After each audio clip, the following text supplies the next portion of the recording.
A very good evening and welcome to all of you. In today's class, I am going to explain 25 common errors taken from DZP book English Improvement course. I have already explained 50 questions in two classes, and the questions that I am going to explain today are from 51 to 75. So, let's get started. Question number 51 is: the students were taught that the earth moved round the sun. You know it well that the sentences having universal truth, commentary, news headlines, proverbs, quotations, habitual facts, etc., are always written in simple present tense. And here we see the earth moved round the sun. It's a universal truth. So there must be moves here. And hence the answer is C. Now move to the next. Question number 52 is: democracy requires us to respect each individual sacred. Respect and regard के बाद अगर हम कोई word लिख रहे हैं तो उस रिस्पेक्ट और रिगार्ड का अर्थ होता है मानना। मानना और ऐसी स्थिति में रिस्पेक्ट और रिगार्ड के बाद जो नाउन या जो एडजेक्टिव आप यूज करते हैं उसके पहले एज का प्रयोग करना होता है। Democracy requires us to respect each individual as sacred. Sacred means पवित्र होता है, इसका सिनोनिम होली होता है, हेलाउड होता है, पायस होता है, और इसका एंटोनिम होता है profane. Profane. So the answer is D. Now move to the next question. Question number 53 is: I had no chance of getting a job if you had not backed me. Sentences of hypothesis, sentences of supposition के अंतर्गत दो important structures आते हैं जिन्हें हर student को याद कर ही लेना चाहिए। मैं दोनों लिख रहा हूं। इफ के बाद सब्जेक्ट या वर प्लस V2 हो तो आगे हम सब्जेक्ट के साथ वुड प्लस V1 का प्रयोग करेंगे, और यदि सब्जेक्ट के साथ वुड प्लस V1 का यूज हुआ हो तो इफ वाले पार्ट में हम सब्जेक्ट के बाद वर या V2 का यूज करेंगे। एक दूसरा स्ट्रक्चर है if plus subject plus had plus V3 then subject plus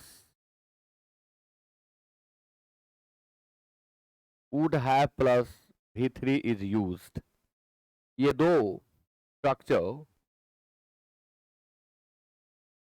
दो स्ट्रक्चर बहुत ही महत्वपूर्ण है, और ऐसा कोई कॉम्पिटिटिव एग्जामिनेशन नहीं है जिसमें इससे प्रश्न न पूछा गया हो।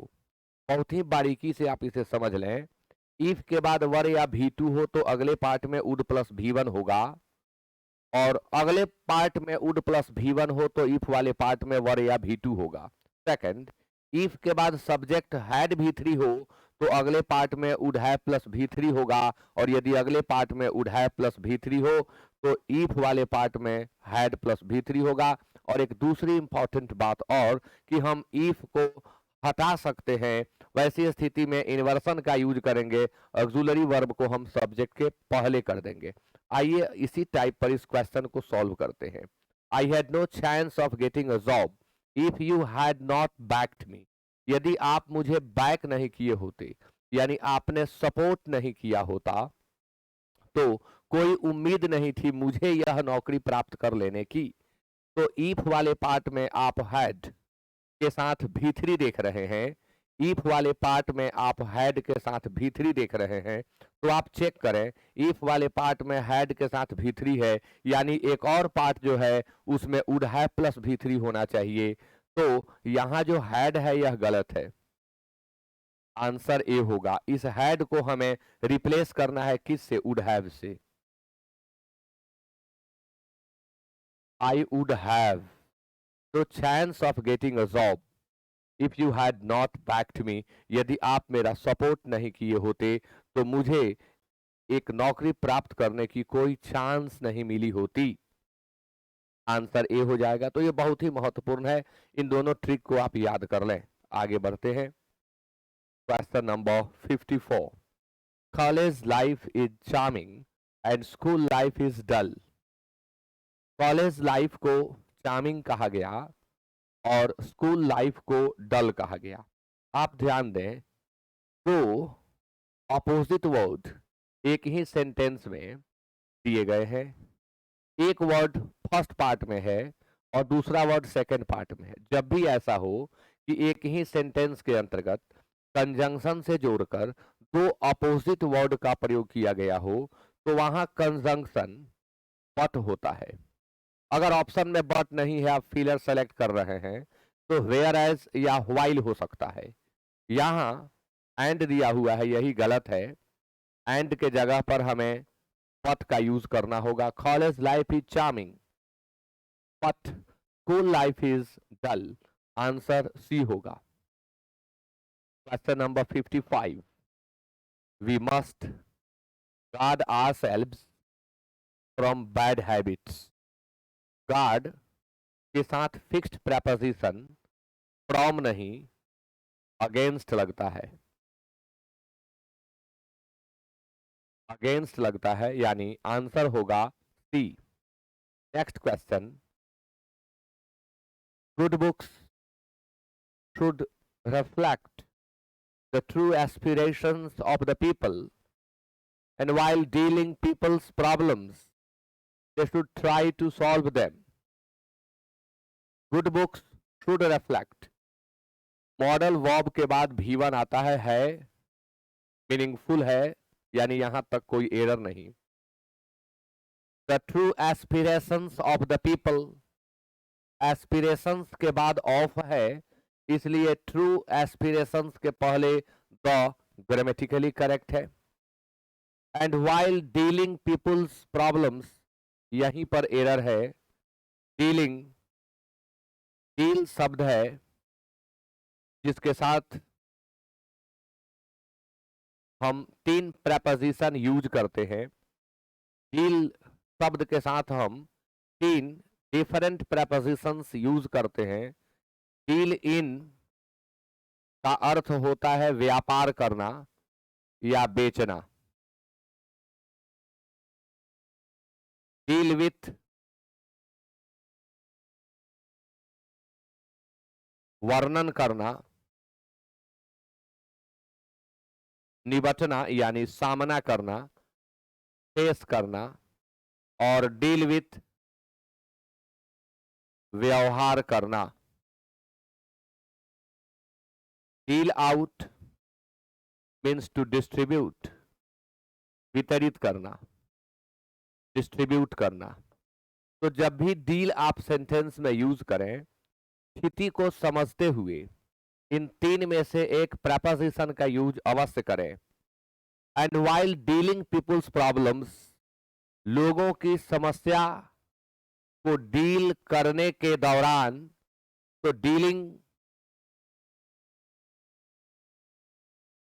के बाद यहां विद की जरूरत है, इसलिए आंसर हो जाएगा सी 56 का। Now question number 57, he is the last but one boy in the class. He is the last but one boy, यह idiomatically wrong है, ऐसा नहीं लिखा जाता। He is the Last boy but one. He is the last boy but one in the class. तो answer b होगा. Question number 58. We doubted that she would win the case. हम लोगों को डाउट था कि वह केस जीत जाएगी. हम लोगों को डाउट था कि वह केस जीत जाएगी. आप यहां शब्द डाउट देख रहे हैं और इंपॉर्टेंट यूज है यह ग्रामर का. इसे आप डिटेल्ड में समझें. डाउट या डाउटफुल के यूज के समय आपको दो बातों का ध्यान देना होगा. जब भी आप डाउट या डाउटफुल के बाद कंजंक्शन फील करने वाले हों तो आप दो चीज का ध्यान रखें.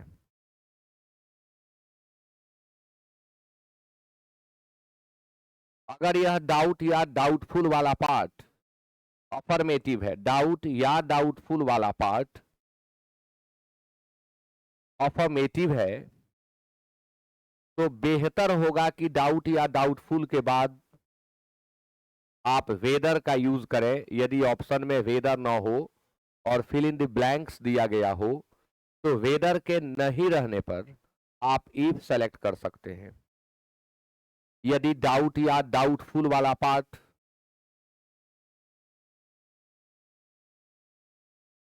नेगेटिव या इंट्रोगेटिव हो, यदि डाउट या डाउटफुल वाला पार्ट नेगेटिव या इंट्रोगेटिव हो तो डाउट या डाउटफुल के बाद में आप दैट का यूज करें. बहुत महत्वपूर्ण रूल है और हमेशा इससे प्रश्न दिया जाता है. आप अब यहां देखें लिखा हुआ है वी डाउटेड, यानी यह नेगेटिव नहीं है, यह इंट्रोगेटिव नहीं है. फिर यहां दैट का प्रयोग गलत है. अगर यहां होता do you doubt, do we doubt, does she doubt, या होता I don't doubt, I am not doubtful, तो वैसी स्थिति में हम दैट का प्रयोग करते. लेकिन यहां नहीं करेंगे क्योंकि यह पार्ट जो है अफर्मेटिव है और इस स्थिति में वेदर बेहतर होगा, इफ गलत नहीं होगा. Answer b. Question number 59. Question number 59. They are going to substitute old things by new ones. They are going to substitute old things by new ones. पुरानी चीजों को हटाकर वे उसके स्थान पर नई चीजें रखने जा रहे हैं. अब किसी पर्सन का कोई सब्स्टिट्यूट होता है. जैसे आदमी कहीं कोई काम कर रहा है और वो एब्सेंट है तो उसके सब्स्टिट्यूट में दूसरे को वहां काम पर लगा दिया जाता है. लेकिन जब हम एक चीज को हटाकर वहां दूसरी लाते हैं तो सब्स्टिट्यूट का नहीं रिप्लेस का प्रयोग करते हैं. इसलिए यहां शब्द रिप्लेस चाहिए. They are going to replace old things by new ones और आंसर बी होगा. Next. Neither of the two boys was successful in the examination. Neither of the two boys were. मैं बार बार बताता हूं. each, every, either, neither, someone, no one, anyone, everyone, somebody, nobody, anybody, everybody और one के साथ हमेशा singular verb का use करें. यहां वर दिया हुआ है, यह गलत है, वॉज होगा. आप न देखें कि यहां द टू बॉयज लिखा हुआ है, यहां साथ में नाइदर लगा हुआ है. और जब भी यहां आइदर हो नाइदर हो आपको वर्ब सिंगुलर ही देना होता है. इसलिए आंसर बी होगा. Question number 61. If you persevere you may succeed to go to the top. Persevere means होता है मन लगाना, निरंतरता के साथ किसी कार्य में बने रहना पर्सवियर है। इसका एब्स्ट्रैक्ट नाउन होता है perseverance. If you persevere you may succeed to go, यह क्वेश्चन फिक्स्ड प्रेपोजिशन से है और सक्सीड के बाद हम इन प्लस जेरंड का यूज करते हैं, इसलिए you may succeed to go नहीं होगा। टू गो को हम रिप्लेस करेंगे इन गोइंग से। टू गो को हम रिप्लेस करेंगे इन गोइंग से। आंसर सी होगा। Question number 62। I have lived in Hyderabad for 3 years। Sentence के लास्ट पार्ट में ऑब्जेक्ट के बाद या वर्ब के बाद सिंस या फॉर के बाद टाइम दिया हुआ हो तो वह सेंटेंस या तो प्रेजेंट परफेक्ट कंटिन्यूअस टेंस में रहता है या प्रेजेंट परफेक्ट टेंस में रहता है। अगर पहले वाला पार्ट या उसी वाक्य के बाद वाला पार्ट पास्ट में लिखा गया हो तो अब हम पास्ट परफेक्ट कंटिन्यूअस टेंस में रखते हैं। यहां ऐसा कुछ नहीं है। यहां फॉर 3 years लिखा गया है, यानी 3 वर्षों से। काम 3 वर्ष पहले शुरू हुआ और अभी भी जारी है। तो मैं ये भी कह सकता हूं कि मैं दिल्ली में 10 वर्ष रहा हूं और दिल्ली में 10 वर्षों से रह रहा हूं, यानी दोनों ही स्थिति में सेंटेंस करेक्ट होता है। तो यहाँ प्रेजेंट परफेक्ट टेंस है और यह सेंटेंस करेक्ट है। 62 का आंसर ई होगा। Now it is 63 and the question is Ramayana and Gita have been translated into 300 major languages of the world। Ramayana और गीता को विश्व के 300 महत्वपूर्ण भाषाओं में अनुवाद कर दिया गया है। ग्रामेटिकल एरर क्या है यहाँ पर? रामायण और गीता के पहले द चाहिए। The Ramayana and the Gita, जितने स्क्रिप्चर्स हैं, वेल नोन बुक्स हैं, उन सबके पहले हम द का यूज करते हैं। The Gita, the Quran, the Ramayan, the Bible, the Vedas, the Upanishad, the Mahabharat, इन सबके पहले आप द का यूज करें। आंसर ए होगा। 64 mister raw is struggling to get this post since 2002। वही रूल जो मैं अभी थोड़ी देर पहले बोल रहा था, 2 क्वेश्चन पहले। सिंस के बाद आप टाइम देख रहे हैं और यदि किसी भी सेंटेंस के लास्ट पार्ट में सिंस और फॉर के बाद टाइम हो तो बेहतर होता है हम उस सेंटेंस को प्रेजेंट परफेक्ट कंटिन्यूअस टेंस में रख लें, यानी इज के जगह पर हैज बीन का यूज करें और आंसर ए होगा। 65 the book written by him is at once both interesting and instructive।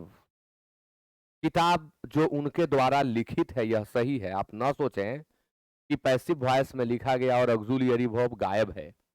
It is also a way of writing. Subject के पार्ट में ही हम V3 प्लस बाई का यूज जब कर लेते हैं तो चेक करने का तरीका देखें, यह सही है। क्यों? क्योंकि जब यह सब्जेक्ट का पार्ट कंप्लीट होता है तो अपने बाद एक वर्ब लेता है और यह वर्ब लिए हुए है। यदि यहाँ इज नहीं होता, एंड बट बिकॉज इत्यादि आ जाता, तब यह पार्ट गलत होता। तो यहां तक यह सही है। The book written by him is at once. At once means एकाएक होता है, बट यहाँ इस एट वंस का अर्थ हो रहा है एक ही समय में या साथ ही साथ। This book, the book written by him is at once both interesting and instructive। both के साथ and का कॉम्बिनेशन सही है और ऐसा कोई रूल भी नहीं है कि हम at once के साथ बोथ का यूज नहीं कर सकते, इसलिए यह सेंटेंस बिल्कुल करेक्ट है। आंसर ई होगा। 66 When I will go to Nepal, I'll purchase a watch for my younger brother. When I will go to Nepal, I will purchase। यह प्रश्न बार बार एग्जामिनेशंस में पूछा जाता है। यदि किसी सेंटेंस के अंतर्गत दो या अधिक clause WH words if, unless, until, in case, as soon as long as, so long as, before, after, etc से जोड़कर दिए गए हों, तो वाक्य के जिस पार्ट में इन कंजंक्शंस का प्रयोग हुआ हो उसे सिंपल प्रेजेंट में रखा जाता है। और यदि सिंपल प्रेजेंट टेंस ऑप्शन में ना हो, सपोज आप सेंटेंस इंप्रूवमेंट बना रहे हैं, आप फिगर बना रहे हैं, सिंपल प्रेजेंट टेंस ना हो तो प्रेजेंट परफेक्ट होगा, प्रेजेंट कंटिन्यूअस होगा। बट दूसरा केस, दूसरा टेंस आप नहीं लिख सकते। तो व्हेन आई विल गो में विल सुपरफ्लूअस है, इसे हटा दें और सेंटेंस करेक्ट हो जाएगा। 67 The municipal dispensary has been transferred to a hospital। यहां शाब्दिक त्रुटि है, यानी वर्ड बेसिस यह एरर है। शब्द कुछ और होना चाहिए, दिया कुछ और गया है। शब्द है ट्रांसफर्ड, जिसका रूट वर्ड ट्रांसफर होगा। ट्रांसफर का मतलब होता है to send a person, to send or shift a person to a new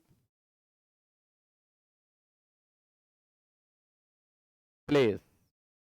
किसी व्यक्ति को किसी नए स्थान पर भेज देना, यह ट्रांसफर होता है। तबादला कर देना स्थान का परिवर्तन दर्शाता है। और यहाँ जो म्युनिसिपल डिस्पेंसरी है, जो म्युनिसिपल की दवा की दुकान है, उसे हॉस्पिटल में ट्रांसफर कर दिया गया, तो यह शब्द ही गलत है। हॉस्पिटल में वह ट्रांसफर नहीं हुआ, जगह स्थिति तो वहीं पर है। का स्वरूप बदला गया, जगह में परिवर्तन नहीं हुआ। और जब हम स्वरूप में बदलाव करते हैं, फॉर्म में बदलाव करते हैं, तो ट्रांसफर का यूज नहीं करते, कन्वर्ट का यूज करते हैं। टू चेंज इन फॉर्म, स्वरूप में परिवर्तन, रूप में परिवर्तन, यानी यहां पर सी जो है आंसर होगा और ट्रांसफर्ड के बदले कन्वर्टेड का यूज करना होगा। ट्रांसफर्ड के बदले कन्वर्टेड का यूज करना होगा। 68 I shall leave no stone unmoved to prove myself worthy of your expectations। वर्दी के साथ फिक्स्ड प्रेपोजिशन ऑफ हमेशा लगेगा, आप इसे याद कर लें। इसका अर्थ होता है के योग्य, worthy of. I shall leave no stone unmoved idiomatic error है, यानी ईडियम पर आधारित एरर है। यह प्रोवर्बियल एरर भी इसे आप कह सकते हैं। अनमूव्ड नहीं होता है, अनटर्न्ड और अनटच्ड होता है। हिंदी में हम कहते हैं कोई कसर न छोड़ना, to leave no stone unturned और अनटच्ड, यानी आंसर ए होगा। 69 We find both Russia and China equally anxious for a settlement of their differences। We find both, both के साथ and का कॉम्बिनेशन है और दो हैं, एक रसिया दूसरा China. We find both Russia and China equally anxious for a settlement of their differences। कोई एरर नहीं, सेंटेंस बिल्कुल सही है। एंक्सस फॉर समथिंग, बिल्कुल सही है। Question number 70, they had a good play of football. Play शब्द वर्ब है और यहां एक नाउन की जरूरत है, तो they had a good game of football. Play के जगह गेम का यूज करें, आंसर सी होगा। Question number 71, no sooner did he see his father when he took to his heels. No sooner did he see his father when he took to his heels. आप जानते हैं कि no sooner के pair के रूप में हम then का यूज करते हैं। हार्डली, स्कार्सली, रेयरली के पेयर के रूप में व्हेन या बिफोर का यूज करते हैं। ऑल्दो या दो के साथ एंड का यूज करते हैं। बिटवीन और आई एम सॉरी, ऑल्दो या दो के साथ येट का यूज करते हैं। बोथ और बिटवीन के साथ एंड का यूज करते हैं।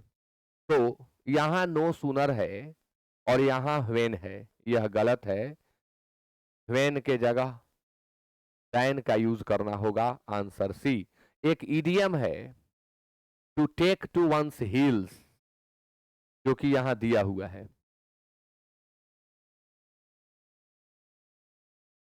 To take to one's heels का अर्थ होता है भाग जाना। It means to run away और फ्ली, भाग जाना। ईडियम भी आप एरर के अंतर्गत बहुत सारा सीख रहे हैं। 72, take care of your son lest he may not fall in bad company. Lest का ट्रिक अनेकों बार पूछा गया है और बहुत ही सिंपल है एकदम। लेस्ट के बाद जो भी सब्जेक्ट आता है, जब हम लेस्ट के साथ सब्जेक्ट लिख ही देंगे तो हमें डॉट डॉट की जरूरत नहीं है।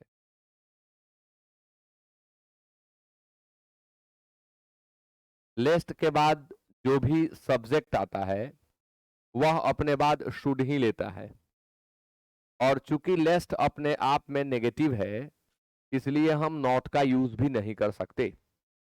लेस्ट का अर्थ होता है कहीं या कहीं ऐसा न हो, और इसके बाद में हमेशा हम शुड का यूज करते हैं, नॉट का नहीं करते हैं, क्योंकि लेस्ट अपने आप में नेगेटिव होता है।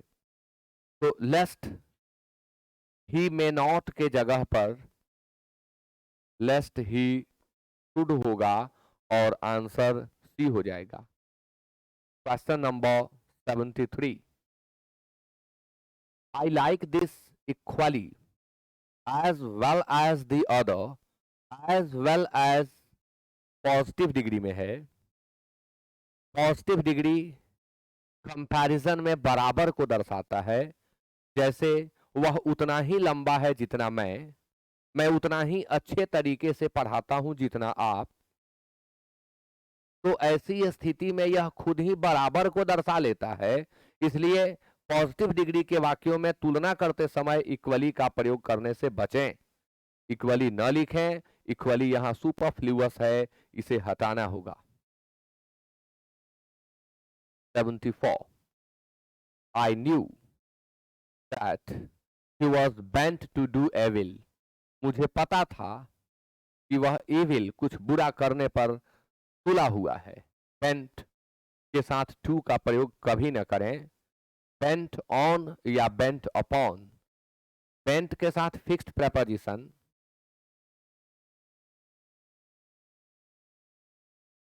upon या on दोनों यूज होता है, अर्थ होता है तुला हुआ। वह यह काम करने पर तुला हुआ है।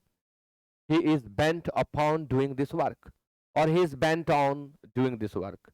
Both are equally correct. तो आंसर सी होगा। And the last question is, we heard that the inspector will pay a visit to our school next month. यहां भी एक इंपॉर्टेंट आर्टिकल आपको सीखना है, पे अ विजिट। विजिट सामान्य तौर पर वर्ब का काम करता है, लेकिन ग्रामर के अंतर्गत एक रूल आता है कि जब हम वर्ब का प्रयोग नाउन की तरह करते हैं तब उसके पहले हमें ए या एन का यूज करना होता है। विजिट के पहले पे लगा देने से पे वर्ब का काम करने लगता है और विजिट नाउन बन जाता है, इसलिए ए का प्रयोग इंपॉर्टेंट हो जाता है। पे ए विजिट टू, यह भी फिक्स्ड है। अगर विजिट वर्ब का काम करे तो टू नहीं दिया जाता। I have visited the Taj Mahal, I have visited Agra, I have visited Delhi, नहीं लिखते हैं आई हैव विजिटेड टू, लेकिन हम लिखेंगे I have paid a visit, तब हमें टू लगाना होगा। इतना इंपॉर्टेंट है यह क्वेश्चन। अब आए यहां, वी हर्ड, यह क्लॉज पास्ट में है, भी टू लिए हुए है, तो अब इससे जुड़े हुए जितने क्लॉज होंगे सभी पास्ट में ही होंगे। तो we heard that the inspector will के जगह पर वुड का यूज करना होगा।